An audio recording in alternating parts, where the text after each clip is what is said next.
And welcome back once again to Memoirs of the Father. I am your host, the Father, Alex Burnham. How is everybody doing out there today? I hope that you're all doing fantastic.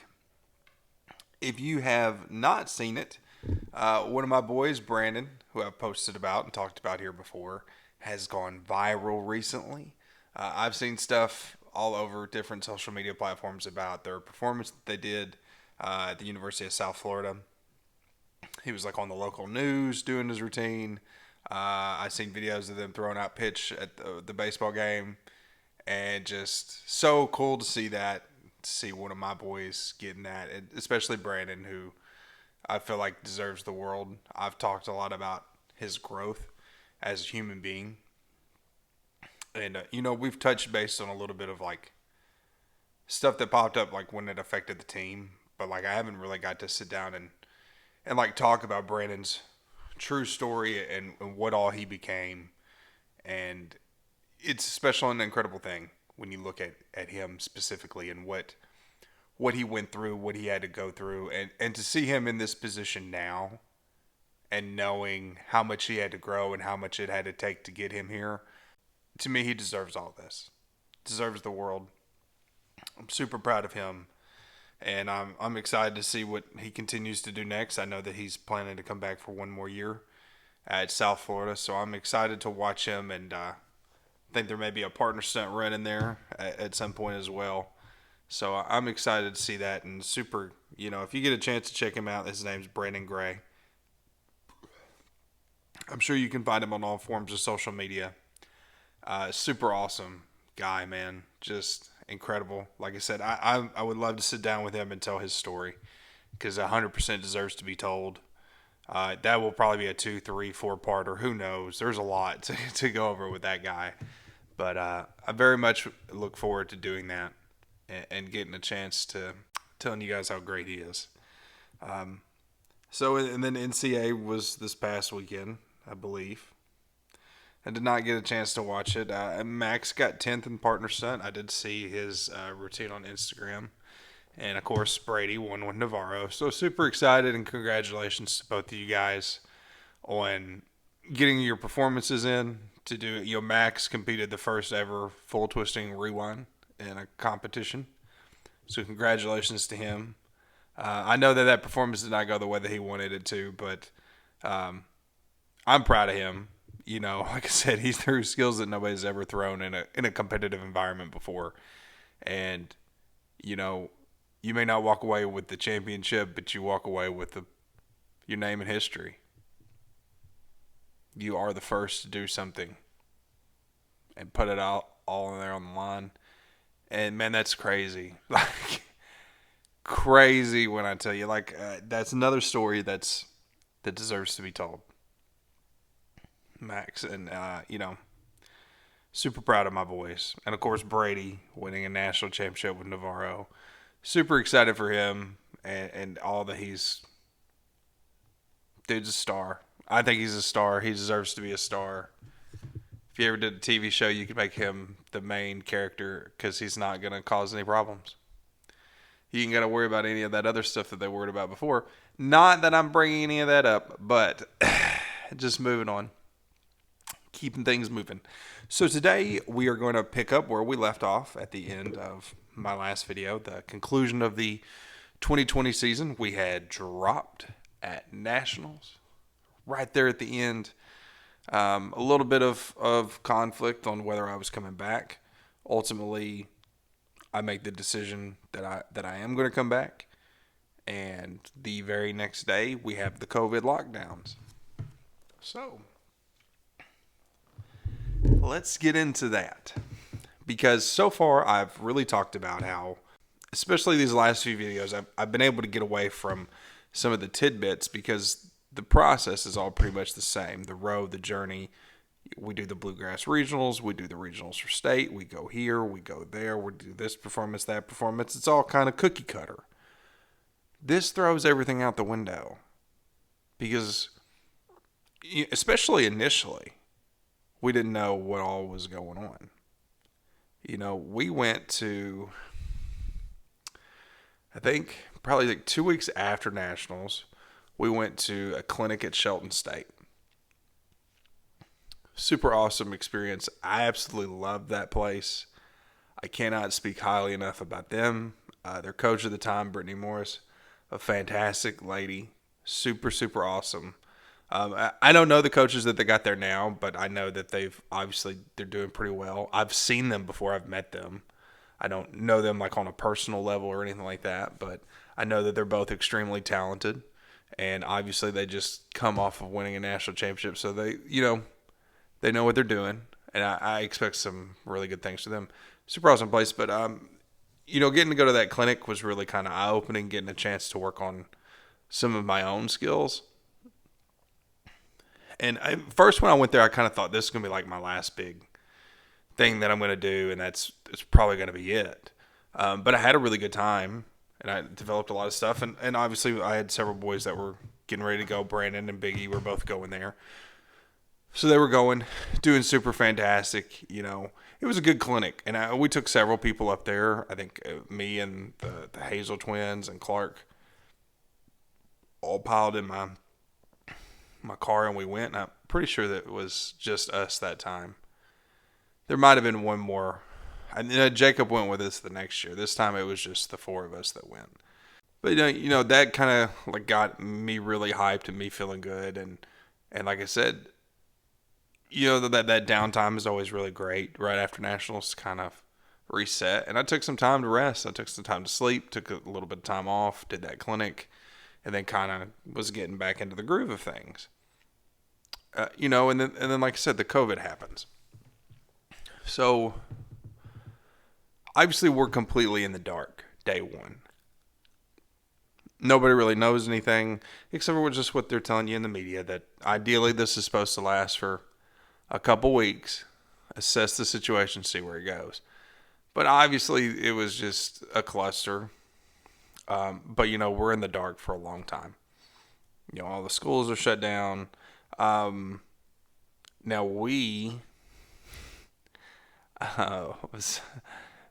me and old Jackie Boy may have gone into business for ourselves in this moment. Obviously, when they announced the lockdowns, Jack's mom works at the school, so we got the keys to the school, and we went in and we put a bunch of mats in a truck, and we left with them and took them out to the new home sweet home, the dungeon. And I want to talk about the dungeon for a second. The dungeon ultimately becomes a staple for us, not just this year, but every year going forward, and even now to this day. It is a shed, essentially, out in the middle of the woods. There is no insulation on the walls. There's no heat. There's no air conditioning. It's a concrete floor. There's batting cages and stuff in there because there's baseball stuff, but essentially there's enough room to fit 3 mats. And it's a place without any privilege. There is no luxury in the dungeon. And for us, it became our home because this was the only place during the pandemic that we could go and we could stunt and we can put in this work. And we created this culture to it because it became a place like, you only come in here if you want to put in the work. It became sacred, or it had such a weird feeling amongst the people because it's like, okay, well, it's different when it's the dungeon. Like, people say that. There was something, it became our place. And there was an idea behind it. Like I said, the dungeon is a place without privilege, but the idea is that you don't step foot inside those doors unless you're ready to put in the work, that this is where great things happen. This is where you make progress. Something became of that, and they believed that. They created that, and because they believed that, because they created that, because they bought into that, they manifested that. They continued. The dungeon has become a staple of everything that we do. It is like West Georgia has the hangar. We have the dungeon. That is our place. And to me, it being, I go back to that privilege stuff. I talked about we lost that understanding of what it feels like to lose. We'd just gotten it back. We just lost. But sometimes you take things for granted. And like I said, we go back to The second video that I did over my senior year, when we had to go to the Blue Building, it was a place that was just run down and cruddy and nasty, but it was ours. It was where we got to do what we did, but it's a place without privilege. You strip all that stuff away, you start over. And to me, that became very symbolic for what we were going to try to do this year. Now, I think the remainder of the year, the school year, so we're going to go, I guess, mid-March we'll go to the end of May, whenever school officially ends, or it's supposed to. Now, KHSAA passes out the sanction that, we're not allowed to do any kind of whatever, sporting activity. Okay, fine. I take it as I'm not allowed to do it with anybody that's going to be on the team. I've got senior boys, Max and Brandon and Big E, who all plan to go cheer in college. And they're still going to have tryouts. So I would like to make sure that they're ready. Abby had come home, obviously, from Morehead State. All the schools are shut down. Jack's back. There was a few other girls that were in. I think Brittany was home and Taylor was back from Western. So we would just all kind of get out there. Me and Jack specifically were there all the time. And Abby was right there with us. And it was really, man, I had missed that. At practice, there's so much structure sometimes. With these, sessions that we were having out here in the dungeon, it was at our own pace. We got to work on the things that we wanted to work on. There was no, I'm not having to be mindful of what my top girl's doing or so much. Like, I trust the girls that I'm working with. Not that I don't always before, but I know that I'm able to cut back a little bit.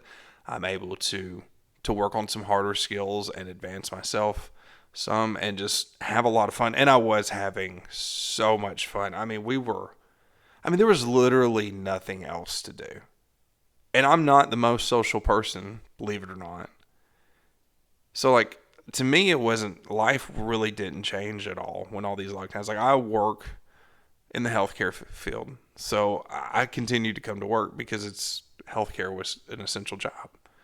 Nothing about my stuff changed. And in fact, my work was actually really smooth because everybody was coming to work because I had nothing else to do.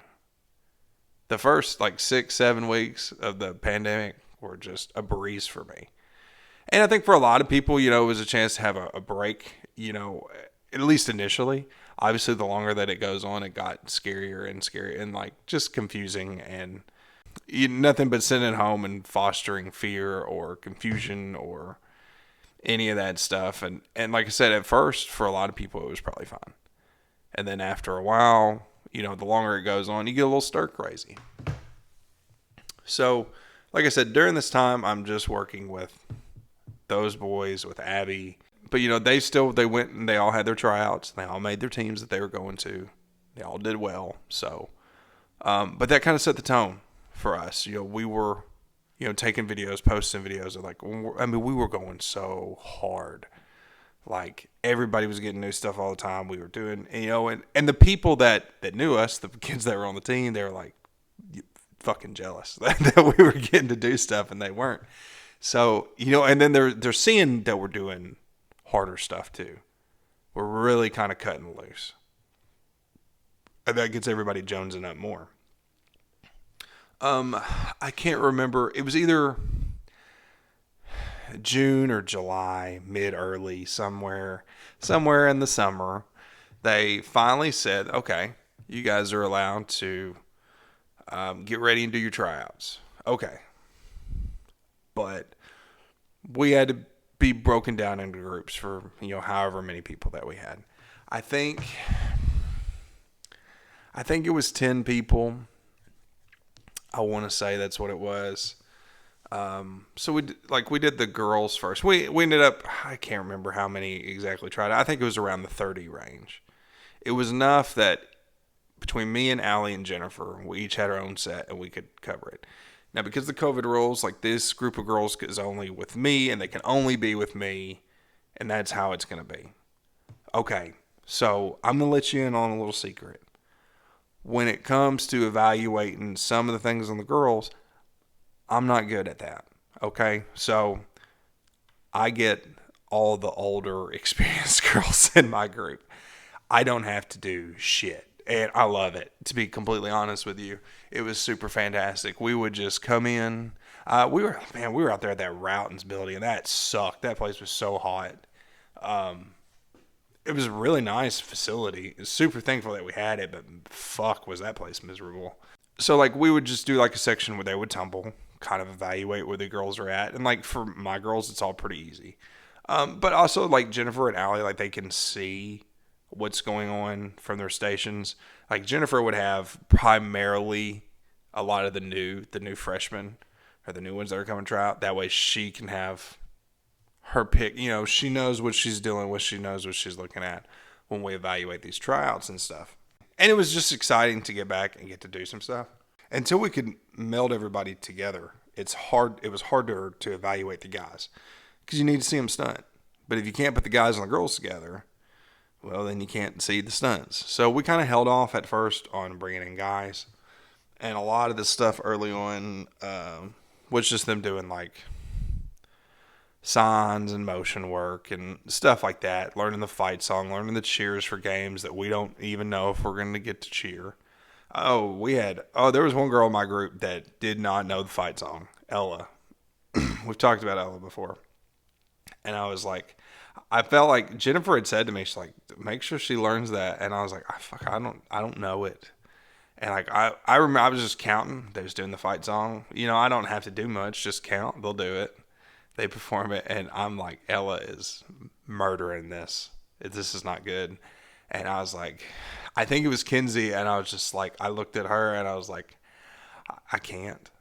Can you do that? And she looked at it and she like had that ooh face. Like, she's like, I'll do my best. So it's like, thank you very much. If you can fix this. But, man, it was just exciting to, you know, and like hadn't seen a lot of these kids in probably like 3 months. So it was cool to see them.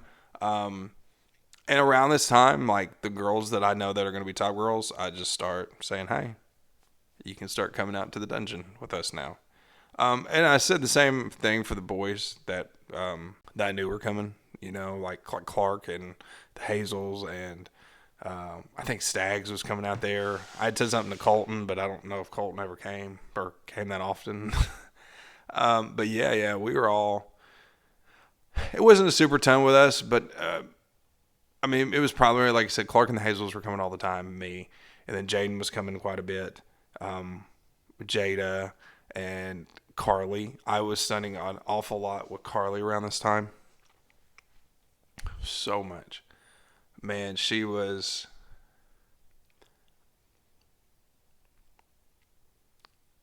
had so much potential. And it just really, man, it kind of, we'll get into it. We'll get into it here in a second. Let me set all this table up first. And then I had, from being at the practices with the girls, I'd picked out 2 girls that I was pretty confident we were going to take. Haley and Audrey. And I talked to Carly and I said, let them know they can start coming out here to stunt. Because I know we're going to take them. They're going to be top girls. Let's go ahead and start working with them. And during this time was super awesome from that perspective of getting to come out here and all of our dungeon sessions. Because like I said, you're not required to come. But you don't have to. We have no idea if we're going to have a season. If you're coming out here, you're coming out here because you want to be here. And that everything becomes more productive. We were at our own pace. And don't get me wrong, we were goofing off and we were having a lot of fun. But the work that we were doing, the progress that we were making, because everybody came there with the intention of getting better. They came there because if you didn't want to, you just sit at home. Nobody made you come. And during all this stuff going on, a lot of people were eager to get out and do stuff. But it started to change the tone and stuff, man. And we'll get into so much more on that. So during this time, I'm really working a lot with the newer girls or the girls that aren't getting a lot of experience, like Carly. I was studying a lot with her almost all the time. Really, really enjoyed working with her. We started off a little rough trying to get used to and adjusted to each other, but after about 2 weeks, I was like, flying as well, I thought, as any girl that we had. I felt so comfortable with her. And, like I said, initially it wasn't like that. Like, we really spent some time, but it was the first time that she had really gotten quality reps and was really given a lot of effort, and a chance to develop and grow consistently with one individual. And man, she looks so good. Everything, everything, and it just got so effortless. And I could see how happy she was with all the progress that she was making. And Carly wanted it really, really bad. She really did. And she was very passionate about it. And she wanted to live up to all that. And I'm telling you, during that summer, I thought, motherfucker. Like, I felt like I was great. Like, you understand? I was so... Seeing her get better was just feeding me. It was making me appreciate all the stuff that I've done. Like, I was proud to be the one that was helping her. Because, see, she was happy. And, like, positively changing and impacting someone's life. Making them go home, they feel good about themselves. And like I said, I thought that I was...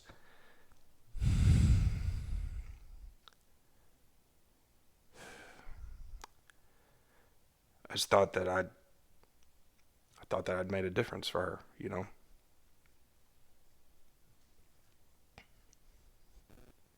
It was perfect. I mean, just everything that we did together looked beautiful. It looked effortless. Getting my grips. It's not moving. Everything. Every basic skill you could think of at that time. We could hit it. First try, cold, didn't matter. I was over the moon impressed with her. And I was working a lot with Haley and Audrey. And I was really kind of taking my time developing them. Because I didn't feel like I have to rush. And the way I was keeping it, they were primarily only stunning with me and with Jack and Max when he would come, and Brandon, because they were popping in and out practices here and there and going this place and going that place. So like when I did have them all there, that's who they were primarily stunning with. And we were just kind of taking our time, making sure that they developed technique. Because a lot of times, like at our practices, if you're short on top girls, you start throwing them in. And if you put new and new together, eventually someone's going to learn a bad habit. At this point, we're teaching these girls, they're only learning on us. And we're going to consistently do the same things every single time. That gives them something to build off of. They're able to take chances. They're able to adapt and try new things and do it with a level of comfortability because they know that we're going to do the same thing every time. They can feel what we're going to do every single time. And that makes a huge difference when you're getting people comfortable in the air, because you don't want them to make over adjustments, stuff like that, giving them a consistent foundation to know what it's supposed to feel like, so they know what they're supposed to do. And in turn, when they go and work with somebody else, they'll be able to well, I need you to do this like that person does. Teaching, learning, growing, evolving, it's all part of the system. And we're in full control of that right now. And I know, I'm not organizing anything. It's just come out there and do what you want. But we're being smart. It's not organized. It's not, like I said, we were working intelligently. Jaden and Jada, they're stunning with the Hazels. They're stunning with Clark all the time. Why? That's people they're in the routine with. We're working with the younger girls. Are we still, I'm still stunning with Jaden? Yeah. Brandon, Max, and Clark, they all are. They're getting all the reps in. We're still stunning with them. But when we're making that time to do these things the right way for these people, because we want to set them up the right way. Also, the younger ones typically, couldn't stay out for 6 hours and stunt like we were every day. And I'm not exaggerating about that. 6 hours was minimum that we would come out there. Minimum 4 times a week. Because I was going Sunday, Monday, Tuesday. And if I got off work early enough on Friday, I'd come on Friday night too. But yeah, man. It was, to me, I was so happy.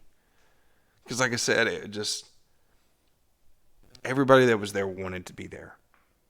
Everybody that wanted to make progress was making progress. And, for us, it was just what it needed to be. And like I said, don't get me wrong, we were goofing off and we were cracking up and we were having fun and we were playing music. We weren't, but like every time you went up to do something, you were dialed in. And the progress was impressive. Everybody was getting better. Everybody was getting better. Now we go on to the guys. So as we're starting to get closer to putting groups, like after the tryouts, I don't think that if we cut any girls, I don't remember. I don't think that we did. I think we kind of went into this like, we don't know. We don't even know what's going to happen. So we took more people because we just didn't know. We might need to develop people. We don't know what we're going to get. We don't know what anybody else's season is going to look like. So yeah, I don't even remember. We might have cut a couple people, but I don't really remember. We still weren't allowed to integrate them in, but we were going to go ahead and start doing some conditioning and just getting them prepared, getting them ready to stunt. So I didn't tell Jennifer what we're doing. She doesn't know that we're going out there and stunting. She doesn't need to know. She knows that we're not supposed to, but we're not talking about it, and we're not bringing it up, and we're not posting videos and being stupid, and we're just going. Because, I didn't care. Like, in my mind is, I don't care what the rules say. Because, if, we don't know. We don't know that they're going to give them another year. We don't know if they're going to get to do anything. And this, for some of them, this is their last chance. I mean, I can give them some form of normalcy, can't I? I didn't care. And I explicitly stated as much. They fired me, I wouldn't give a shit. I wouldn't have cared. I just kept doing what I was doing. It wouldn't have made no difference to me. So we started bringing all the guys together. And at first, it's just, they're working out with me. And I'm just fucking hammering these guys. Just tough. Now, we had a lot of boys come in. We had a Davin and Noah came in, Andrew, Jacob, Baby Hazel. We had, I think his name was Carson. We had a bunch of guys, bunch of guys. Good pickup. Big numbers. And of course, what we were returning, all those boys, Tanner was coming back as well. So we were doing pretty good on the guy end. Now, very inexperienced for the most part. Elijah's coming back, but Elijah had been out the whole year before hurt. So you got one Hazel that's competed at nationals, two Hazels that have competed at state, Clark who had done all this stuff. Colton's coming back, but he had been hurt. So Tanner is really the only one with him and Clark were really the only one that was solid experience. So yeah, we're a little on the green side, but like I said, there's a lot of good potential here, a lot of good boys. I don't think there was anybody that just kind of stood out boom, I think you're going to be awesome right away. But there was one boy that stood out as pissing me off almost immediately. I think we were out there and we had known Jacob. We've been scouting Jacob, the tank. We had seen him the year before at the mini clinic that we did with the middle schools or whatever. And he was there because he was on the Reedlands middle school team. And we were we want Jacob. He was he was just this little fat boy. And we fucking went. We want to make a man out of that little Pillsbury Doughboy. And we were he's going to be a unit. That's what we thought. And he absolutely is and did become one. But there was another kid on this team. And his little scrawny kid. And he had gymnastics. If you looked at him, of the two boys, he was the one that was most likely to be used immediately because of his tumbling. But he had no stunning capabilities because how small he was. But they were telling me stories about this kid that he was just a nightmare on their middle school team and just so difficult to deal with, and was saying some stuff about how he was just going to run this. And I was like, okay, I'll take care of that. And he came to one practice. One. And Boy, it's a good thing he only came to that one because that was the worst day that they got by far. And we're lifting, we're running, we're doing all kinds of, I had them messed up. Sally sits with a heavy weight, man. And I mean, I poured it on him. This was just a toughness test. I wasn't abusing or anybody, but we were doing a lot. I was really, really, really, really pushing them, trying to make a point. I just want to see, sometimes I'm pushing like, I know you can't do it. I just want to see if you'll try. I don't want you to hurt yourself, but I want to see if will you give everything that you've got? To me, that's the test. This kid got messed up. He was hurting. he was aching, and we were all sitting there, and I was talking to him, let him know what the schedule was going to be like for the next week, going over some stuff for them. And this kid is so terrified to interrupt me that he has to throw up, and he's not going to say anything, and he's not going to disrespect me and just walk away. So he opens his Gatorade bottle and vomits in the Gatorade bottle so that he doesn't interrupt me. And of course we all hear him, but I was like, that's respect. Like, but we were like, yeah, man, he got it rough. I mean, we were just being rough. I was rough on everybody that day. But the older boys, I think they kind of like introduced themselves, and not that they were being mean, but I think they were making it clear what this was going to be like.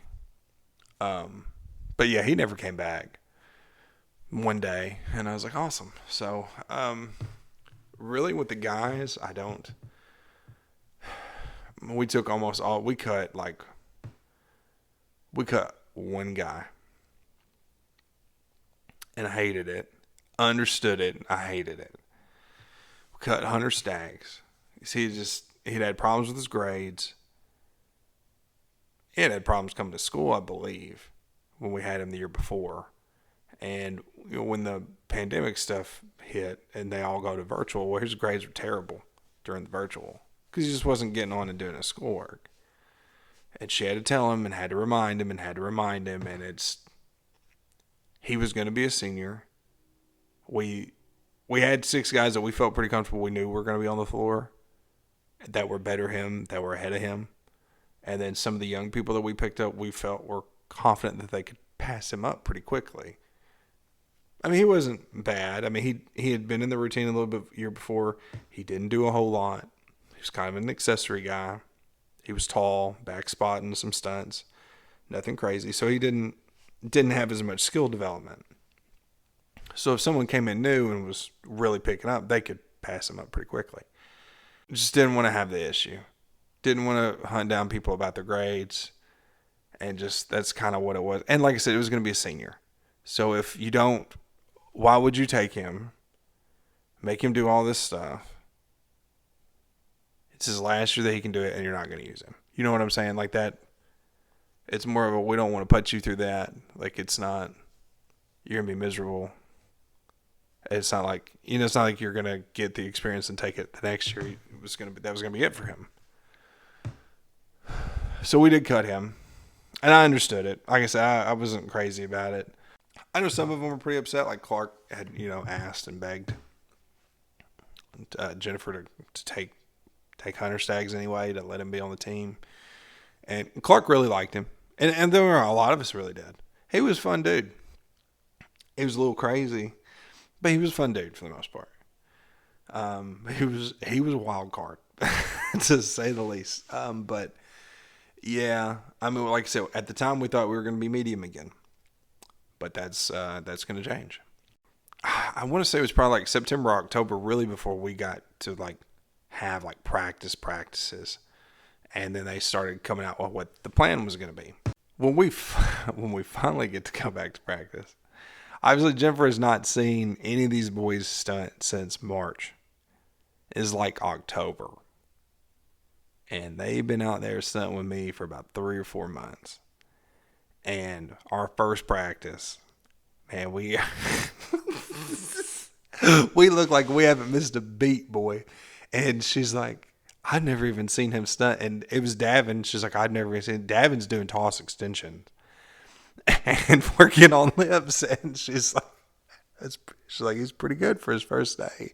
And she's looking at me and I'm looking at her and she knows. I know that she knows, but we just don't ever acknowledge it so we can say that they didn't know I knew. 'Cause I don't care. Like I said, I just thought it was funny. But working on the skills and working on the routines, two very different things. Because like I said, we've just been stunning. But there's a lot of stuff that they don't know, like basic, like doing a stack, like a hitch for a pyramid. They don't know how to do that.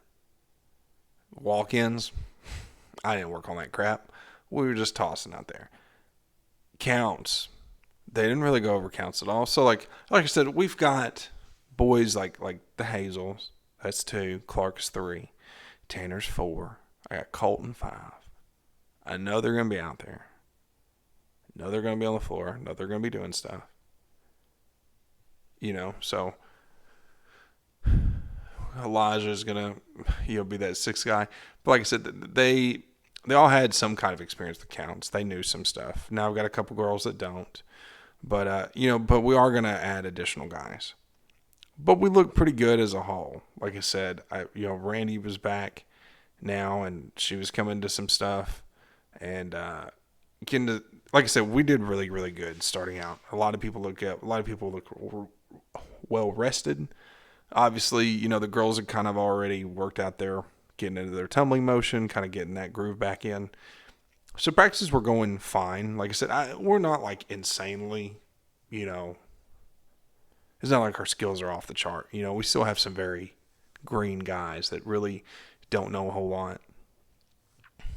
But basically, the stunts that I worked on them with out in the dungeon were the stunts that we knew that we were going to be able to do in the routine.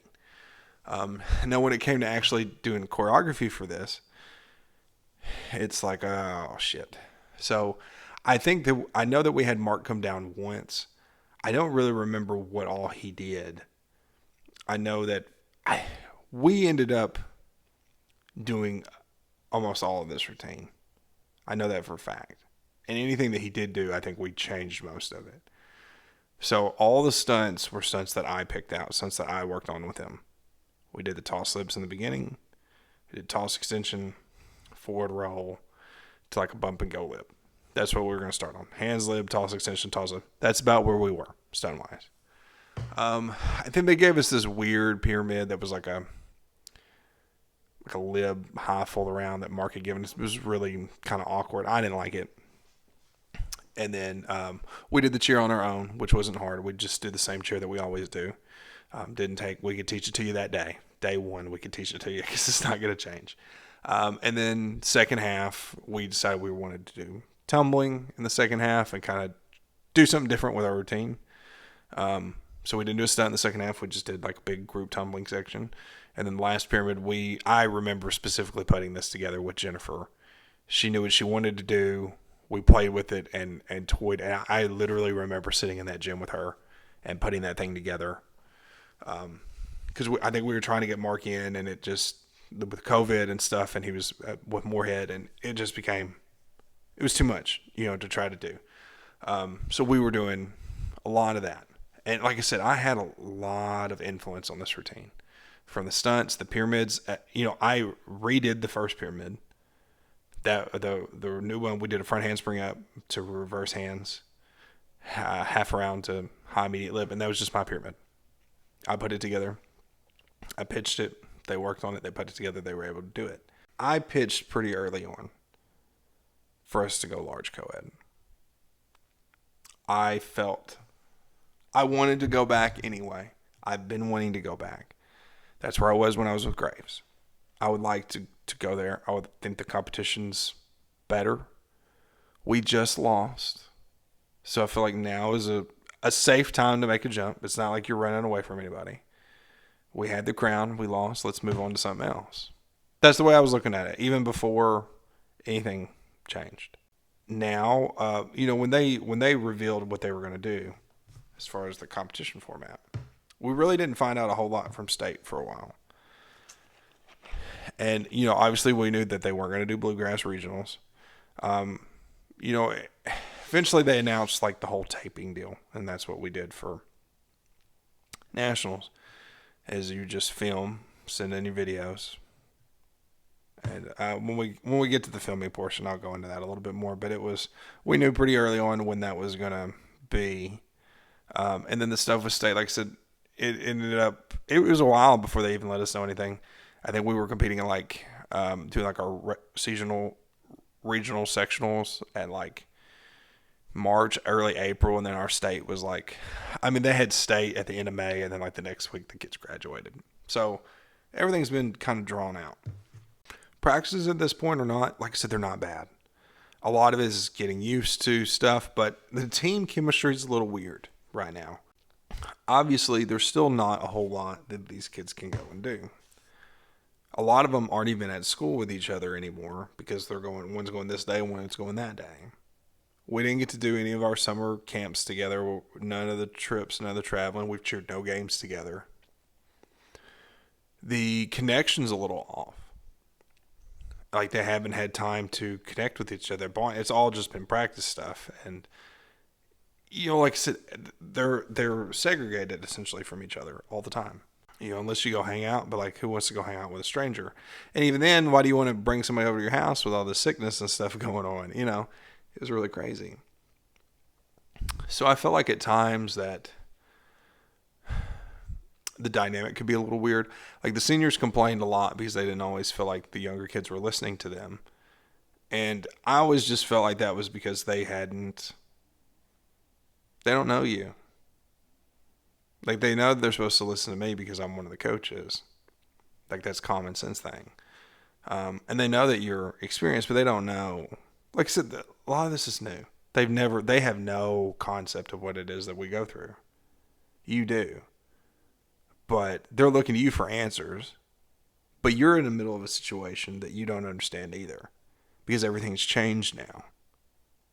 All this stuff that we have to go through, this line that we have to follow, everything's different. And, and it created a little bit of a dynamic. And like I said, it wasn't bad. But it felt like we couldn't kind of noose everybody together. Couldn't get a good grip on everybody. Couldn't always all get on the same page all the time. It's not bad. But like I said, this is we're getting later and later into the year. I think around October, there was like the big winter COVID outbreak again. And they went back to all virtual. And they shut us down on practices, which sucked. So we just kept going to the dungeon, kept doing what we do. Now, while we were out here, we know we're having the conversation amongst ourselves as the coaches. We don't know if we're even going to get to do anything this year. The way this is going. Like I said, we haven't made it to a single competition yet. We're still months away. And it's just, we don't know anything. It's hard to build momentum when you can practice and now you can't. When you can do this and now you can't. Like I said, when we're going out there to the dungeon, we're not doing practice stuff out there. Or just whoever wants to come and get together and stunt, you can come out here and get together and stunt. And like I said, a lot of people came. They didn't have nothing else to do. But like I said, we just try. We try to make the best of it. I did my winter classic in December. And down there we did it all in the dungeon. Big thing. I had like 60 people in this building. We dressed it up. We did, tried to do something. This is not, we didn't know anything at this point. And you could tell that for the seniors, it was so difficult because, for us, it was just cheerleading. For them, it was everything. They don't know. The group that graduated the year before, their graduation got ruined, but they got to have, like 90% of their senior year. These kids didn't get anything. And you can tell that they just feel deflated. They feel really beat down by all this. And I feel like at times they kind of checked out on me. And I didn't like that. I just didn't understand. I was like, if this is the only thing that you got to go for it. Because If not, you ain't got nothing. And I've been working. I've been putting on all this work. I want you guys to pursue this. This is what we're trying to do. I think that we can. And, we were kind of at war about that a little bit. And obviously when you check out, it makes it even harder for you to be a strong leader. But we ultimately make the decision that we're going to go ahead and go large. We're going to pull the trigger. We had Davin on the floor. We go ahead and we put Noah out there. I know we probably went like 8 or 9 guys. Like I said, January, I don't remember cheering any games at all. Nothing really. Now as we're getting through, we got a couple little pyramid problems. Our first problem, which ends up me having a nice back and forth with Jaden. But in the last pyramid, we're doing like a hand-in-hand pop through, and we do the rewind that we did the year before. Or maybe we're doing the rewind or something. Like, we had this whole pyramid sequence. And Jaden and Randy were the 2 that we were putting in it. They're both seniors. We're going to let them have at it. Well, one of them was struggling really bad. Jaden's was struggling. They were both sides were struggling a little bit. So we flopped it. We switched them on different sides. Wasn't working. Then we took Audrey. We tried her out. And ultimately it all ended up going down that we were going to have to take Jaden out of it. She was upset about that. Obviously, she's a senior. And she, super talented. Don't get me wrong. By far the best top girl. I'm not going to debate that at any point. I understood what she was upset about. And she came and she spoke to me about it. And the way that she made it sound was that she was upset that Audrey was taking her spot. And I told her, Audrey didn't beat you out for that spot. Randy Joe did. And, that's the truth. That was the truth. And, I understood her being upset, but I didn't like the conclusion that she was painting that wasn't true. And like I said, I understood. She was just upset. And I think eventually she calmed down, but I don't know if she ever cared for my explanation for it. But that was the truth. She just got beat out by another senior. And that's a hard conversation to have. Because she could be a little difficult with people at times. But she was always pretty cool with me. We weren't super awesome on this conversation. I mean, it didn't get bad. It wasn't like there was any fighting or name calling or nothing like that. We were just getting a little hot. I could tell I was getting a little, the temperature was rising. And like I said, I don't think it was a productive conversation, but, I understood it. I understood where she was coming from. I thought it was a little misguided, but I definitely understood it. And listen, I get it. But, in that situation, like the opportunity was given, so I didn't have a problem with it. And then we had one group was struggling on that front handspring up half round. It was Randy Joe. But the reason that this was struggling wasn't because of her. The guy that was having to get her up was struggling with it. Struggling to do, he was using poor technique. And they're like, okay, well, maybe we should put in Audrey. And I said, no. And I was going to fight on this one. And now Audrey was really, really small. Really small. But I didn't feel, if Randy Joe had not been doing her job, I would have been okay. We can try someone different. In this scenario, Colton wasn't able to get her up the way that she was supposed to. And it had nothing to do with her. If he doesn't do it right, it doesn't matter how well you do your job. You're not going to go up. And I felt like we can put someone else in there. And if he can hit it doing it wrong, it's going to teach her a bad habit. And I was just very adamant that we just did not. We've been so hard on Randy Joe the 2 years prior about being sharp and being tight, being clean and being on her. And I really felt like she was doing her job. But if we go and we do this, we're just going to create the same situation that we've had. That was the way I was looking at it. I just, like I said, in this situation, she was doing what she was supposed to. And I mean, we had this conversation multiple times. It's easy for me to voice my opinion on it, okay? I don't make the decision. The person with all that has to think about everybody. And if we stick to my gun because I don't want to upset someone's feelings, and I think this strongly, it doesn't change the fact that it's not hitting. Are you going to rest on pride? But like, it's not that one person, it's everybody in that room is dependent on this decision. Can you make the decision that's right for one person? But you have to make the decision ultimately that's best for everybody because everybody's put into this. So I get that 100%. But I think everybody agreed with me though too. It's just at some point, you can't keep going on. Ultimately, I won out. So, but we put in the work. We did all the stuff. We figured it out. We made some adjustments here and there, and we made all the stuff work. But like I said, we were starting to go these full out, starting to get ready, trying to get ready for, actually having to start on all this. Because I can't remember exactly when we were coming back. I know it was after Christmas when they finally let us all start coming back. Especially around the spring, things were starting to clear up. A lot of the stuff was finally starting to lift off everybody.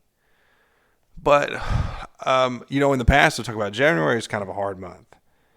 And February was a little rough too. At this point, we are fucking at it. Like, we have been together so long. And I know there's breaks in between. But this season feels never ending. And it's like, we know we've gotten a long way. Like, we're at the point where we know the season should be over. And like, we're still going. And for those kids that are seniors, they're like, you're used to being done. And then you got 3 months of your senior year to just kind of go and do all this stuff. Some stuff's starting to open back up. Some stuff's starting to get back to normal. Like I said, some things still aren't. But like, obviously they can't do that because they still have to be here with us. We still got practice. Everything's still kind of going on. Like I said, I really felt like they were just checking out on me. Some of them are going to disagree when they hear that, but we'll get to that part of the story too. But like I said, after a while, things are going well. I remember we had to do like one little showcase or something like that here or there. One little performance like with the dance team and stuff like that. But obviously it's still hard to get in front of crowds. Eventually, like I said, basketball and stuff like that was going as normal after a while. Like I said, I don't remember us cheering any ball games. I don't remember doing any performances at ball games. But I remember when we were getting closer to like competing, that like the boys basketball team was getting to go to like state or whatever. And we were just like, we got to get ready for our competition. And I just felt like we were having a bad practice, and I felt like people were just like, it's hard to be tough on them because it was just a shitty situation. But you feel like they're not working for the right reasons, or they just want to do this and get this practice so that way they can have the next couple days off to go watch these ball games. And that's, understand they should totally be able to do that, but like we've got business to take care of. And I understand a lot of it. Like I said, it was just hard on them, hard on us. And I'm around this time, my knees are banging up real bad. And obviously I go to the doctor and they put me on all kinds of pain medication, which ultimately is going to be a bad thing. Obviously we talked about, I had my issues, at this point, probably about a decade prior. It was hard. Been pretty good about everything since then. It's kind of managed it, but the pain is getting really rough. Obviously, like my knees beat down. I've been studying more than I ever have, and just kind of catching up on me. And I was just wearing my body out. I'm getting older, and I just wanted to keep going. So all this is kind of like boiling up. We get to, we're actually going to start doing our taping for nationals. And like I said, we've made the decision that we're going to be on large co-ed. Now they have people that are going in person. So what happened for us was the school asked us if we wanted to go or not. And they're asking the parents. Well, we handed out this little sheet to check, should we go or should we not? And of course, most of them were like, I don't know, we shouldn't. So we turned it in. And then obviously the school's like, okay, well, you can't go. And then everybody got pissed off. And I'm like, y'all voted for it. Like, what'd you think? They're like, yeah, we did that. But I think they thought they were just going to say no to be like safe. And then hope that the school was just going to be like, okay, well, let's just do what you want. And then we were going to decide to go. Like, it was so dumb. It really was dumb. People were really upset about that. Because Graves was going to get to go, but we weren't. And I was just like, there were several teams that got to go, several teams that did, a lot of teams that didn't. But hey, we weren't going to get to go to nationals, so we were going to enter virtually, like the other half of whatever was going to be. They gave us a date that the videos had to be submitted by. So you would submit your video, and then several weeks later, you get your results back. And if you wanted to, you could submit a new video. But if you did not want to, you could just resubmit the same video that you did for your semifinal round. So in our mind going into this is like, if it's going to be, it has to be perfect. Like, you can't get away with anything in this. Because like, the ability to analyze a video, it's a lot different from in person. Obviously, in person, I feel like you get more of the energy, you get more of the details. This scenario, you can pause it. You can check counts. You can take as much time with this thing as you want to. You can go back and watch something over and over again. The luxury of checking it, you can really, really hammer things down if you want to. So we were like hammering this idea that we're going to be perfect. Like, hardcore, like the old taping, like way back in the day for like college nationals, like there is no room for error, not on timing, nothing. And we really, really stressed that to these kids. So as we're getting closer, we kind of build up this first day of taping, and we decide we're about 2 weeks out. We're going to start filming. We get one in the can. Awesome. We're going to keep going. Maybe try some upgrades, whatever we want to do. So I put out the word to a lot of the alumni to come in and support, because obviously this could be our national winning routine. We could see that this is our nationals. We got the film crew at the school. They got like a TV station or whatever. Like, I don't know what you call all that, but really nice equipment. They came in and filmed our routines for us, and we had a pretty good chunk of alumni come out and be supportive.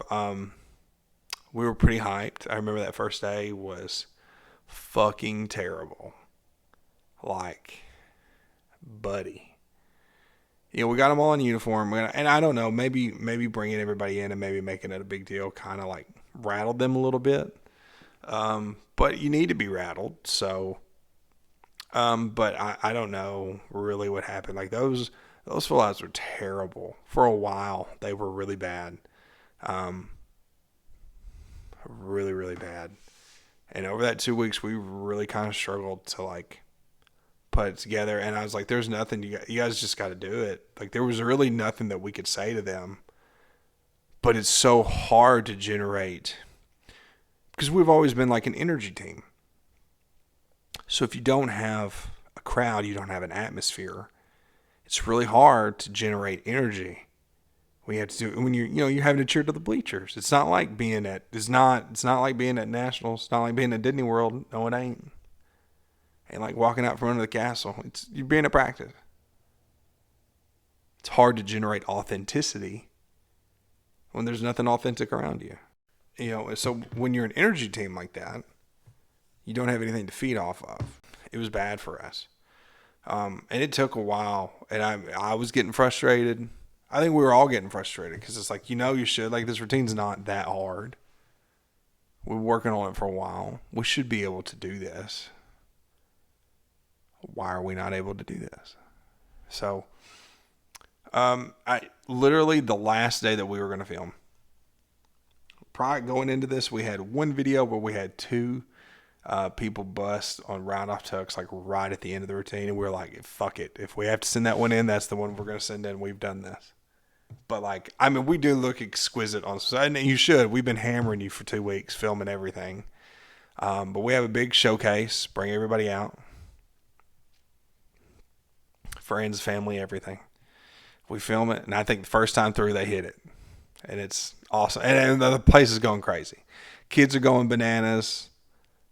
They finally did, and it was a rough 2 weeks to get to this, and to do it there with all the friends and family and parents and everybody around. It was awesome. And they're like, okay, well, we're going to do it one time. We're going to upgrade and we're going to do this with like a stretch or something like that. And I think we got to it and it just like bombed. And we're like, okay, we just turned off the music. We're like, we're done. we got our video in, and I mean, it was super short. I think we were there for like 30 minutes. And we were ecstatic that we finally had it down. We hadn't got to go to any kind of competition in person yet. But like I said, I think there was a lot that was really creeping through right there. Is that I felt like we didn't have great leadership again. And, and in my opinion, these kids really hadn't seen what a great leader was. I felt like, the seniors were kind of checking out. They were in a tough spot, but I felt like it was creating problems. Couldn't generate real leadership. And we're getting ready for this last little competition here. And we go to the sectionals to go to state. We have to travel all the way up to Bowling Green, and they've kind of kept this system since then. They like merged 2 regions, put us all together in the building, and I think it's just to reduce the amount of staff that they needed to have, and stuff like that. But like I said, they were starting to really relax on some of these things. We still had to wear the masks and all that crap, but yeah. The trip up there wasn't bad. We were going to make a little thing out of this. We were doing our competition, and then we were going to go to Moorhead and practice. Couple days before our last practice, like I said, we've kind of been not doing well. And there's people that are always back there in the circle talking, and they're having these like powwows that are forever long. I feel like they're killing the energy. They're just talking and rambling, and nobody's saying anything productive. And, one person's trying to talk. Some people are listening to him. Some people aren't. Nobody's helping this person. And, I've literally I've gone back and forth on this stuff with the, the kids kind of, I feel like they checked out and didn't want to go to the game. I've had some of them be a little bit more intense than me, and I'm pissed at this point. And obviously the things have gone on for a really long time. It's been a long year, and I've got all my old frustrations popping back. You're back in the grind, and it's just, I'm like, fuck it. I'm going to say something. And I unleash a tirade on these kids. And I didn't even yell, really. But I have the ability to speak really well. And I can tear you down really bad. And that's what I did to these kids. I didn't mean to do that. But that's what happened. And I came in there and I basically called out all the seniors in front of everybody. I didn't care anymore. What are you doing? Why aren't you leading? Why aren't you taking control? What are you guys doing? Because we've done everything that we can at this point. Whatever's going wrong is happening right here, right now. You guys are taking forever to talk. There's people over here that are talking that should not ever open their mouth and talk. Shouldn't be. And there's some people that are nodding their head. They agree with me, But I was rough about it.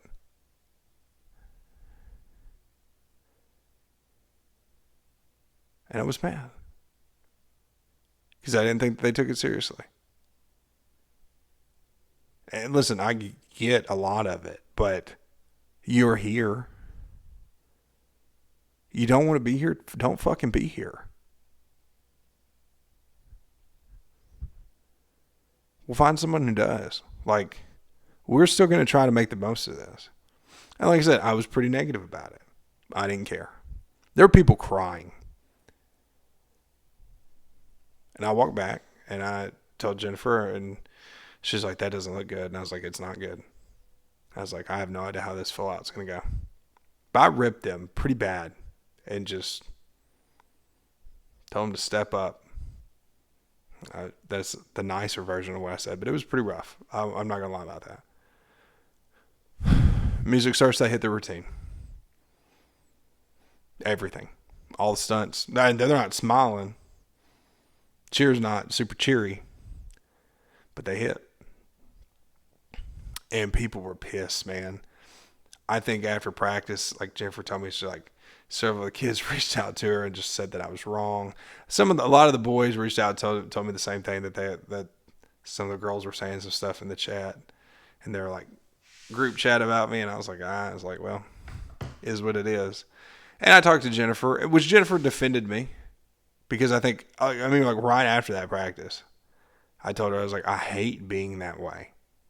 I hate yelling, and I hate being mean, and I hate getting in people's face. I was like, but it worked.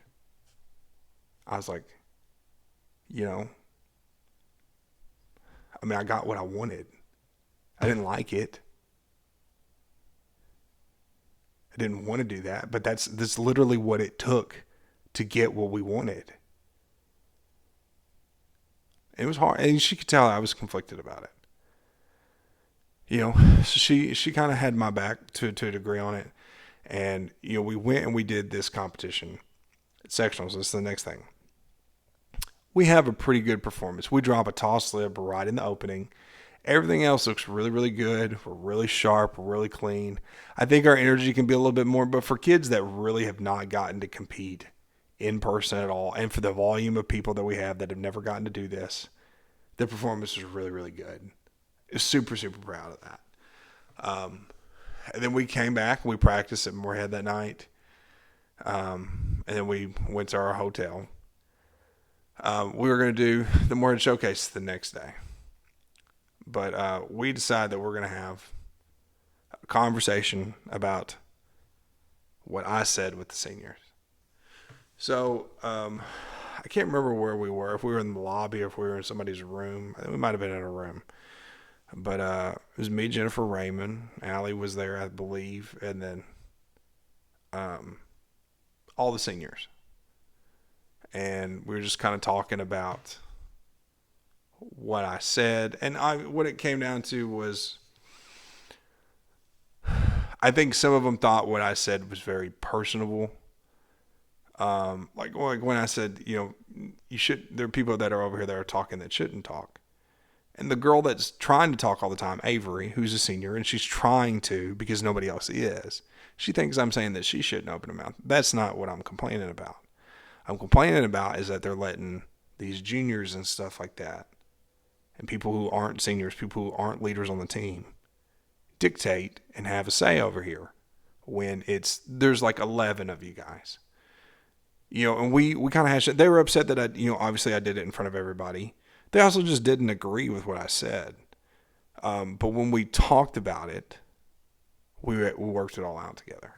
And it was a good conversation, because I think they never saw what I saw until Avery was the one that put it together. She's the smartest one of the group. But, I said it. They complained about these kids won't listen to them. And I was like, you guys don't listen to each other. There's a bunch of you. I was like, you haven't had this journey. You haven't had these experiences that everybody else has had. This season is different from every season. Every season is different from every season, but this one is drastically different. They haven't had this time to connect with you. So what do they look up to? They look up to the people that they're around in practice. The back spots look up to other back spots. There may be a kid that has no idea, knows anything about, Avery over here. But that's Clark's stunt partner. So who's she going to listen to? She's going to listen to Clark. So that's what I'm saying. There was just so many of you guys. And if you all are on the same page together, which is sometimes having a big group, it's harder. Because it's harder to be a good leader when you have lots of voices. But in this case, we had like one voice. And that's You know, that can work sometimes, but in this scenario, when you don't have all that interconnecting, you don't have all that stuff built up together.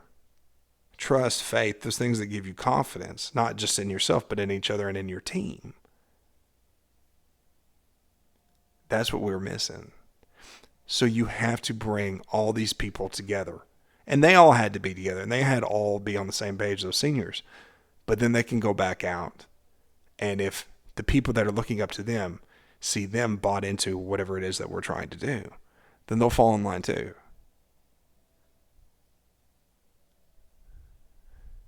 Every one of you guys have to reach out and have to be that. That's what it is. You're all important. That's what it ultimately boiled down to. You don't have to demand anything. As long as you guys look like you're all together, you're all going to be together. That's a hell of a lesson, isn't it? It sure was. And from that moment forward, we were golden. And I cannot express that enough. The very next day, we did the Morehead State Showcase. Perfect. Absolutely murdered our routine. Perfect. We come back, and we've got, we're watching high school nationals. And now during this, we get our scores back a couple weeks prior from the preliminary round. We can go in and watch the videos. So we were in large co-ed, virtual large co-ed division. We were in first place. We scored a 95.5. And I was like, whoo, buddy. That's the highest score I've ever gotten, 95.5. Whoo, buddy. And then we were in first place by like 10, 12 points. And they're like, do you want to send in another video? Nope. We'll send in the same one because we got a 95.5 on that. So, yeah, we're going to send that one in. And we were ecstatic about it. So, obviously, going into this, it kind of felt like, I mean, there were rules, but it was a huge deficit. And we knew, we had a pretty good idea what we were going to score again. So, it was like, yeah, there was no point. No reason. No reason to. But yeah, so I remember we watched High School Nationals, and I watched it at work. Prior to this, I've been reflecting on that, like Graves County is going, and we're not. And obviously we've got this little rivalry with them, and obviously I'm there. But at this point, it's like, I think it was a big reflection for me based on just everything that we were going through and this reset and this refresh, and that I just didn't want all this bad juju on me anymore. Obviously, if you missed that episode, I left there under unfavorable conditions. But I wanted to rectify that a little bit. And I made a post just on Instagram just saying I supported them. Spoke to some of the kids and stuff like that, and I spoke to John one-on-one. This is the first time we'd spoken in probably 4 years. And I said I was sorry for everything, and that I appreciated, what he did for my girls, and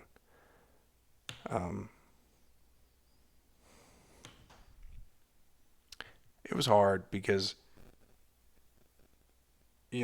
I'm the father to all these kids. I'm involved with them in a lot of things. That's what John was to me. And, and it always bothered me. And I often felt like, I felt like if he had sided with me more, or if he had more faith in me, that I would have done better for him. I always thought that, But I understood. I understood more now after everything I had gone through being a coach here. And what I was trying to do, and seeing and understanding and really I was so much more a part of stuff in McCracken than I ever was at Graves. And I always feel like if he had let me in the way that Jennifer did, I think I would have never left. But like I said, we spoke and we put that on good terms and decided that we were just going to move forward. And, it was awesome for me. And I watched that Nationals. I watched they won. And I was super excited. And obviously, during all this, we get the flash up that they did the announcement for our finals, the virtual ones. And obviously, we won another national title, and it was a large co-ed, which makes me the first and currently only, and I guess I will be forever the only, because there is no medium co-ed division anymore. I may not be the only one. We'll see what happens. But as of right now, I am the only coach of any kind to have 3 national championships in the medium and large co-ed division. I'm the triple double. But, for me, I remember when I saw it pop up on the screen, I remember just kind of crying and being overwhelmed by that because we won. And like I said, there was a lot that went into this. This year felt really, really long. A lot of things changed, a lot of things about the process. And you go back to what we were doing out there in the gym and just trying to find our own way and not knowing what this year was going to be like, not knowing what was going to happen. And, kind of butting heads with the kids and, just to get here. And, from losing last year, to come back to try to win again. And we did. And like I said, I'd always wanted to go back to large. I know this wasn't the same as what it could have been. It's not like being there in person, but it still meant a lot to me. All the impact that I had on this routine, all the fingerprints I had on this, it was special to me. Very, very special. We were ecstatic about it. Obviously, they were going to mail us our jackets, and we were planning to get rings, but we were going to wait because we still had state. In state, like I said, everything building up to us going, we were on fire. The team was gelled together. I think that finally getting to have those trips and competitions and going to those places and, getting to bond together, like I said, from a cohesive point, everything would finally fallen into place. We were at that peak. We looked fantastic. We really, really did. I mean, every practice was good. We were hitting every single time. That week was awesome. Awesome. We rode a bus, school bus. We were in Lexington. This year was going to be at George Rogers Clark, GRC High School, George Rogers Clark High School. First year that they did that, I think it's been there every year since then. It's a really nice venue. It's small, but it's really good for the acoustics of like the actual cheerleading. So since we didn't get to go to nationals, we decided we were going to take them to this fucking arcade place. I can't remember what the name of it was, but it was pretty fun. Actually, we made the most of it. It was kind of like a glorified Chuck E. Cheese. It was super big, like Dave and Buster's on heroin. We had like a mini golf and golf carts and all this. And we were just goofing around, having some fun. Because normally we go to Disney World and you get a chance to unload. And this is like poor man's Disney World, but we had a good time. Me and the Hazels and Sidnor. That was Joseph was dating Sidnor at the time. We played mini golf, and it was banging good. It was really good mini golf course. I remember that, and played with the arcade, and just try to give them something. I know it was hardly anything, but we wanted to have a little bit of fun. And we did our stuff at the hotel that night, like we normally do at nationals, like the big goodbyes and talked, and it was just it was weird and it was hard. But like I said, I think at that point, like I said, we all were pretty gelled up. And there's a lot of girls that like so many seniors that are getting ready to go, like Randy and Kennedy and Amber and Jaden and Avery and these people that I have spent so much time with over the last several years, the Hazels and Clark, you know, just, I mean, I was really close with this group, I just was. A few weeks before this, me and the Hazels and Clark, and I think we took Jacob with us. We went up to Shelton State, and they were getting ready to practice for nationals, and obviously this is like April. So let's come there, watch practice and stunt and be a part of some stuff and go on these trips. And, we're just being in the car, just chilling and talking shit and having fun and, being a kid in a lot of ways. I understand that I'm immature, but and they're funny people, man. Good people to always keep you laughing, always keep you rolling. All those good times, the goofiness, the shenanigans, the McDonald's bathroom incident. I have to tell this story. So it's me, Hunter, Joseph, and Clark, and we're at McDonald's. I told them when we left the school that we were not going to stop till we got there. And I think like 30 minutes after we stopped because I was hungry. And we go in and we get breakfast at McDonald's.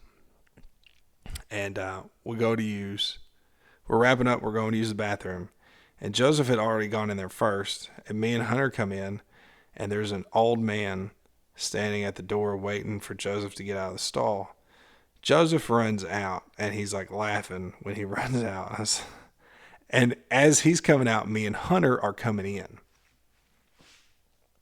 And we're over there, and the old guy goes into the stall, and he comes out, and he goes over to Hunter. Now, they're twins.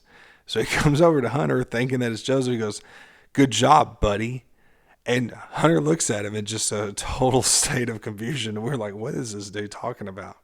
And obviously, Joseph had clogged the toilet and just filled it up with like toilet paper or whatever. And the dude had been waiting to go. He was pissed off. And we come out of the bathroom, and he's up there yelling at the counter. Clark is sitting over there just eating his hash brown, looking at his phone, oblivious to what's going on. And you look out the window of the McDonald's, and there's Joseph laughing by my car trying to get inside. And I was like, all right, guys, it's time for us to leave. And we load up and we get on out of there. Oh, man. But no, my boys had a rough go at nationals. It was rough to watch them. We'll talk about that college nationals with them somewhere down the road. But, Abby had just won at Memphis. She decided to go there.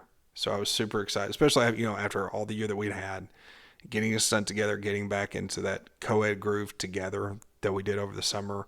And then she goes to Memphis after being at, Moorhead All-Girl for all those years and winning in co-ed. And, she can say she's a national champion in All-Girl and co-ed. I'm super proud of her. And for her to wrap up her cheerleading career like that with a win, I was super, super proud for her. But like I said, I've kind of bounced around. But like I said, we've gone to state, and it's us and Graves. From a skills standpoint, we are almost identical.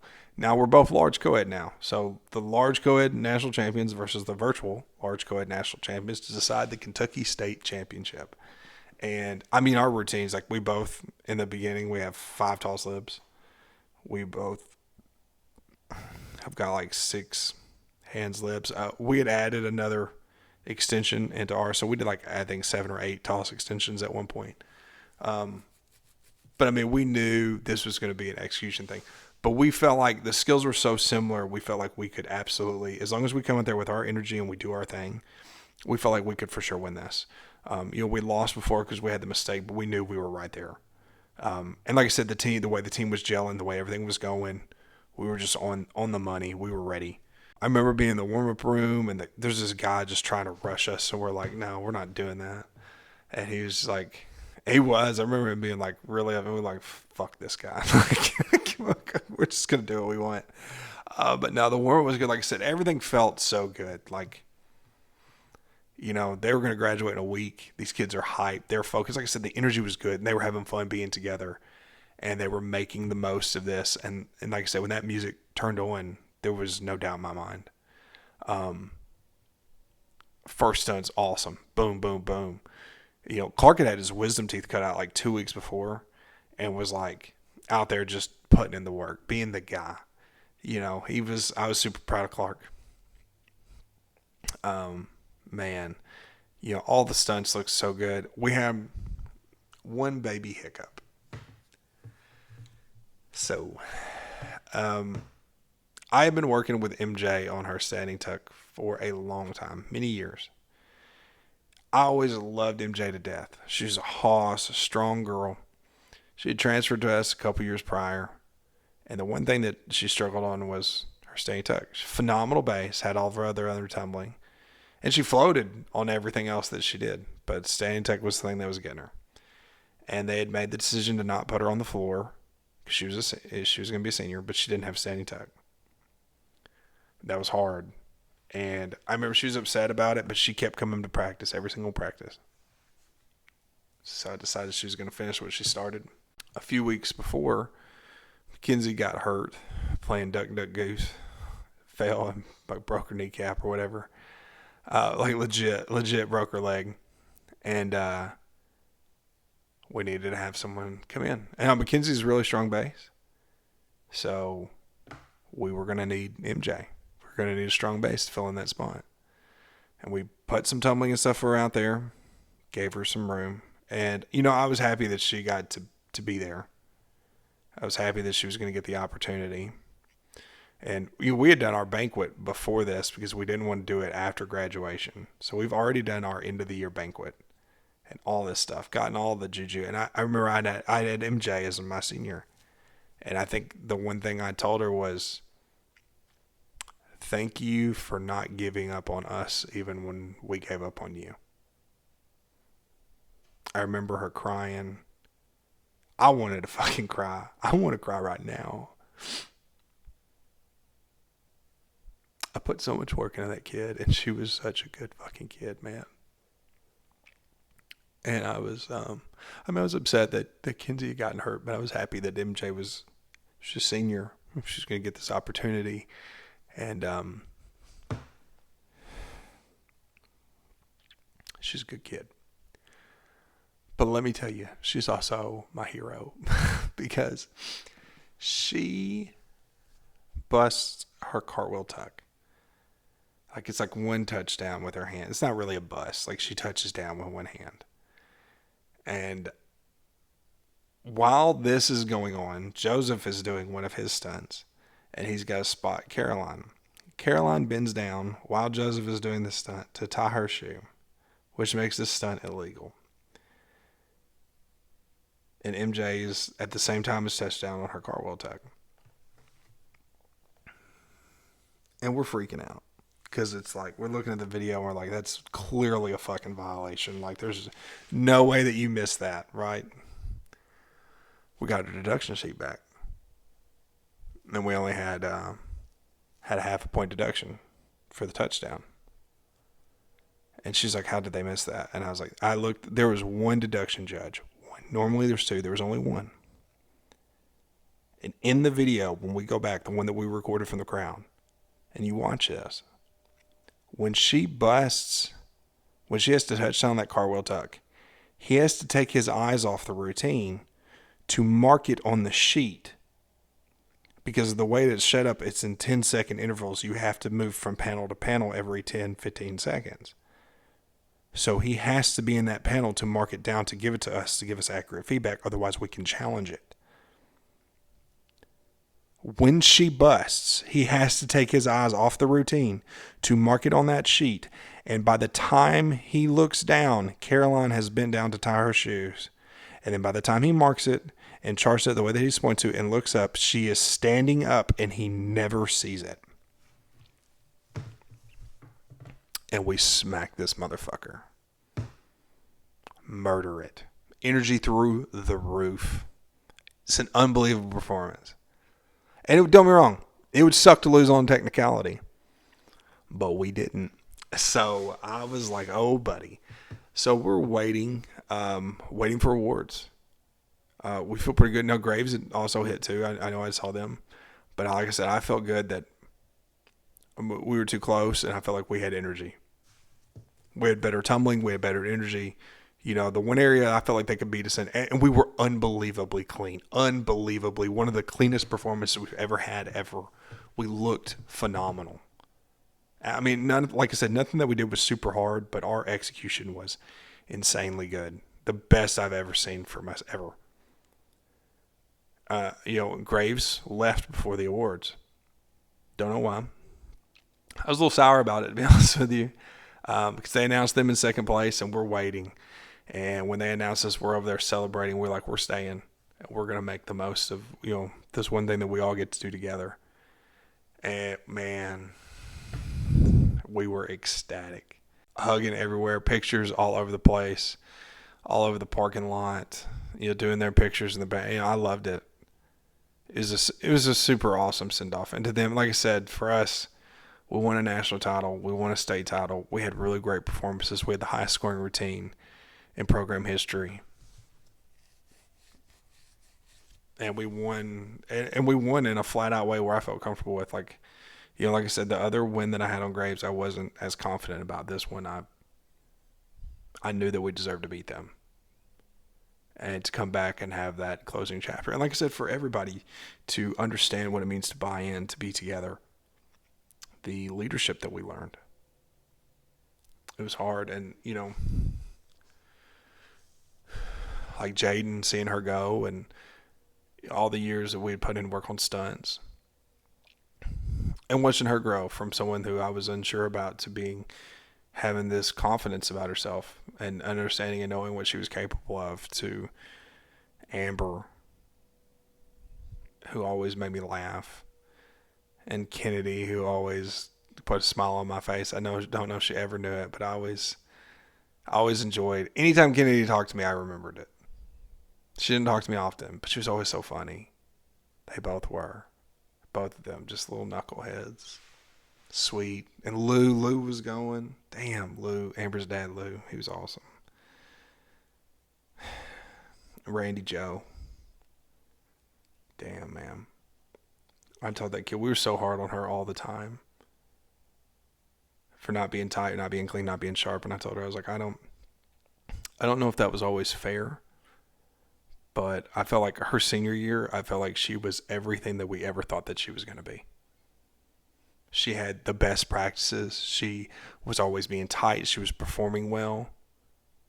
The woman that we knew she always could be, she finally was. I was tremendously proud after all that we were really tough on her. She got it a lot from all of us. And when it mattered most, her star shined brightest. My Hazels, those little bastards, terror twins. You don't need enemies with friends like the Hazels. They'll terrorize you. Real talk. From the summer of gaming, we'd always play Call of Duty together. Me, them, Noah, and Clark, and Jacob. We'd all get on there. We'd play Fortnite and Call of Duty, and just, man, a lot of good memories with those guys. Going to get ice cream, and we had a lot of shenanigans. Me and the Hazels played mini golf together all the time. Like I said, I still talk to the Hazels all the time, and I get to talk to Clark some here and there, but a lot of people, man, that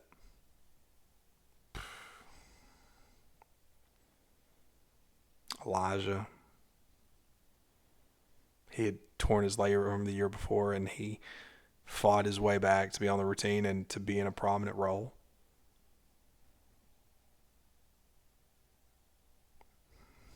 He always had it rough too, Tanner finally coming out, and the last couple of years he had always had to be assisted and to be able to come out there and just handle his business, to execute well, to be a strong part of that team.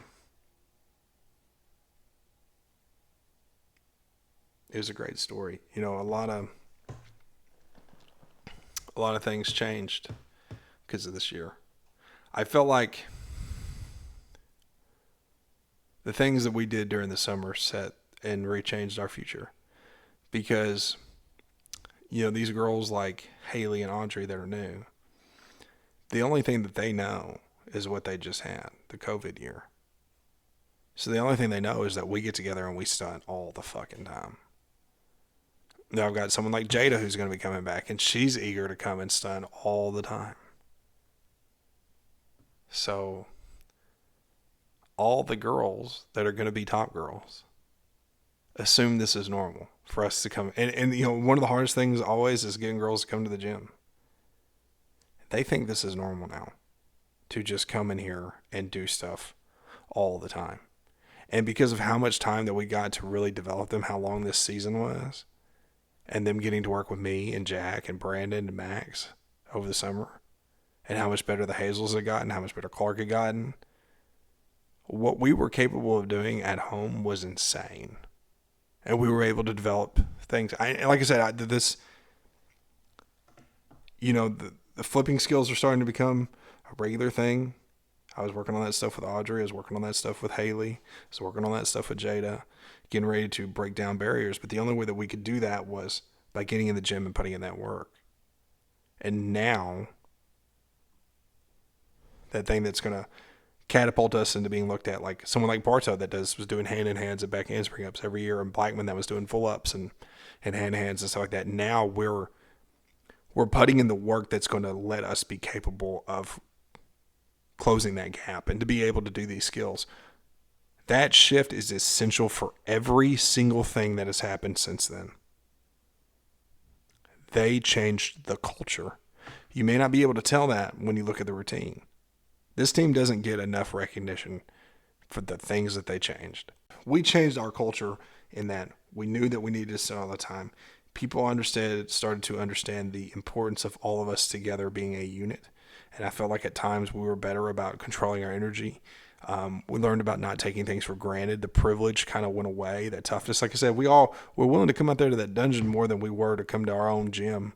We decided we didn't need the air conditioning. We decided, it's a concrete floor, but as long as we can put a mat out, we'll just tough it. And I mean, this place is hell out there in the dungeon, snakes and possums, fucking horseflies and mosquitoes at night, rough place. 110 degrees during the day. Metal building, just crisp you up with that nice plywood inside. Yeah, man, tough. Changed that idea. And they were hungry and they were pushing, man. And the guys, the Noahs and the Davins and the Jacobs, Andrews, they're going to turn around and come in and be insanely hungry.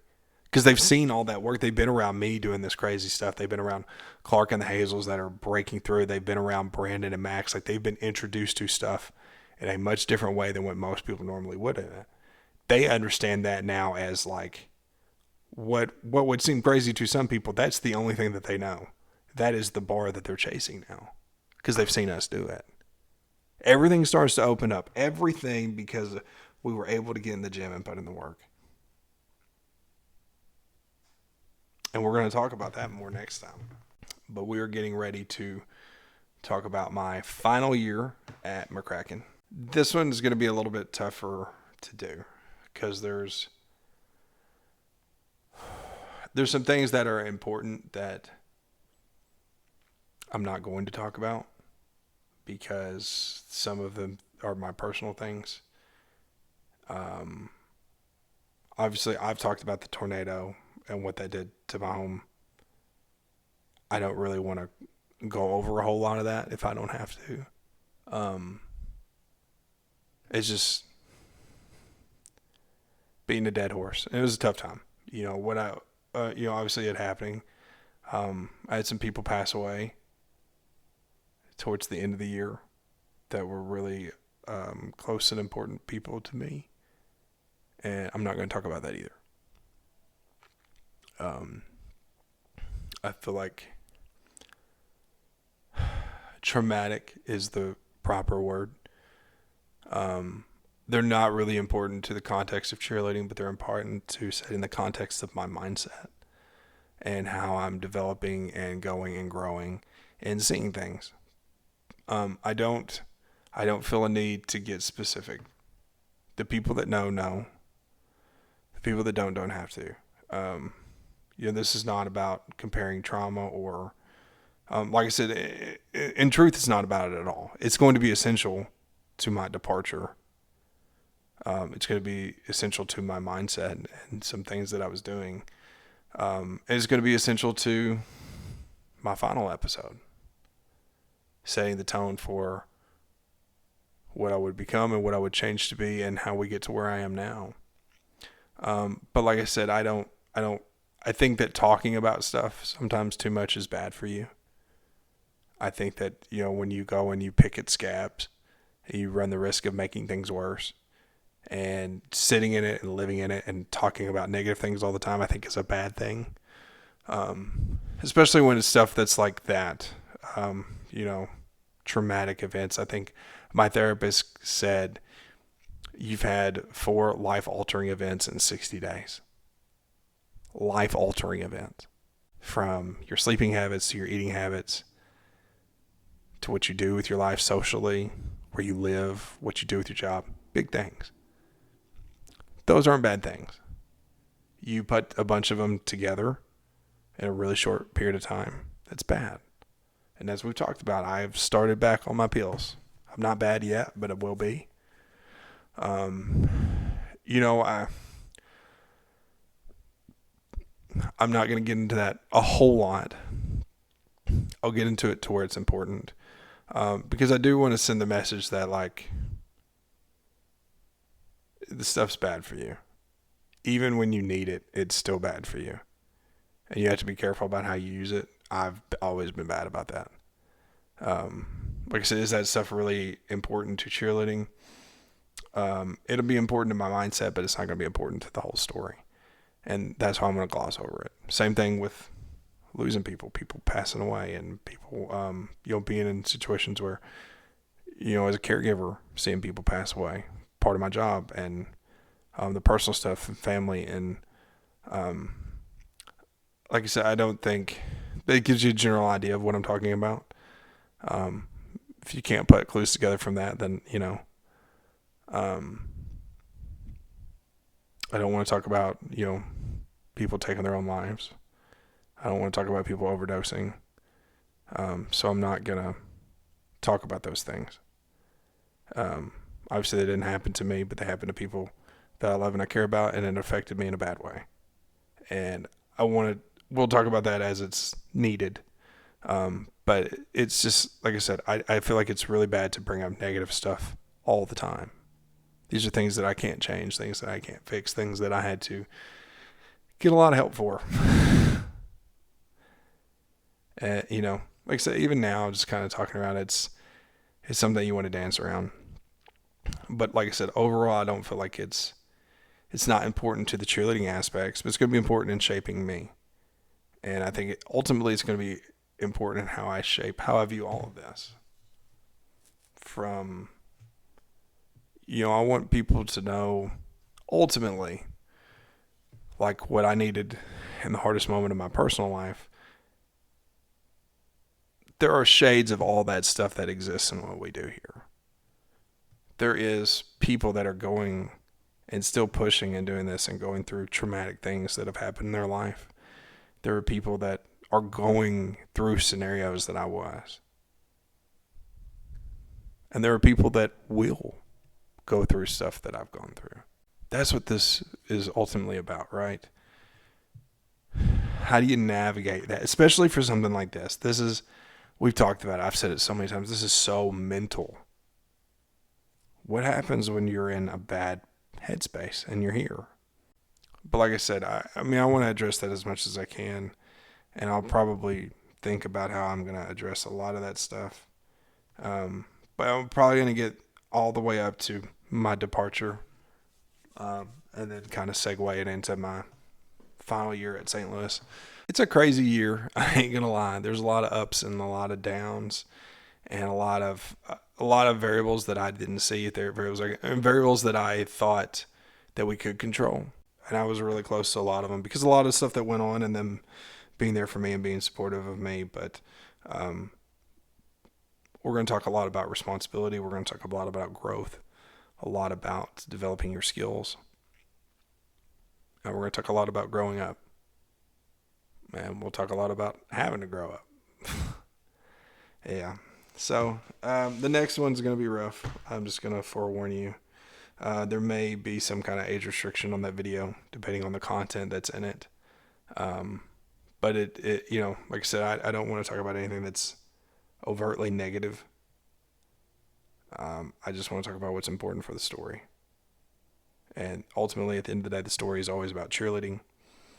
I know that I tell some goofy stories, and I try to, but like I said, what we're playing with is my life, and I don't have a problem putting my cheerleading stuff out there. I do have a problem putting my personal life out there. I am excited to get into this and get these last two wrapped up and kind of shift gears and see where we're going to go from there. Like I said, I plan to talk to Brandon and Max and Noah. I've spoken to all of them about possibly coming on and doing some stuff. So, I don't know. I think as we get closer to the end, I've finally started to. Like, this is not the first time I've done this. Obviously, I did the original set of videos, but I feel very tuned in to where we're going here and seeing the whole picture. Even now, like when I jot down my notes and I'm thinking about what I want to talk about beforehand, I just feel very reflected. And there were things at the time that I didn't understand, things that I look back at it now and I don't understand how I didn't see this or I didn't see that. And there's some stuff that's just like completely fogged out of your brain too, man. Memory lane's been an interesting place.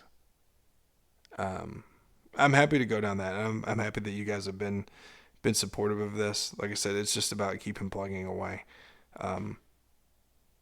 But to finish this up and send this on out, like I said, to wrap up on a really great year. And we're going to turn around quick because, like I said, we just graduated. We're going to roll right into tryouts for we had state, and then the very next week we had tryouts for the next year. Some of the people that are coming in have already been coming into some of the open gyms. We had to start it even before the season ended. So like I said, we're going to run right in from one right into the other. And we're going to talk about how that's nice and not fun to just compound the longest season of your life right into the next season. But overall, right now, my energy feels great. I'm sky high, ecstatic about everything. Work's killing me. We're going to talk about my work and personal life and juggling and balancing because there's probably a lot of you guys that are out there doing that, and I haven't touched on that a whole lot yet, but it's definitely going to be problematic this next year, more so than it's ever been. So, with that, I would just like to say thank you once again for listening. You can follow me here on YouTube. You can follow me at Attack on Alex on Instagram and on TikTok. So please feel free to give me a like, a follow, subscribe, any kind of thing you can do to help promote me. And I'm excited to go ahead and wrap up this little bit of the journey with you guys and then shift gears and find out where we're going. So stay tuned. Keep looking. This should be out soon. I'm planning to pump these out and get ready to shift on. So like I said, thank you guys once again. And I will see you guys next time on Memoirs of the Father. Good night.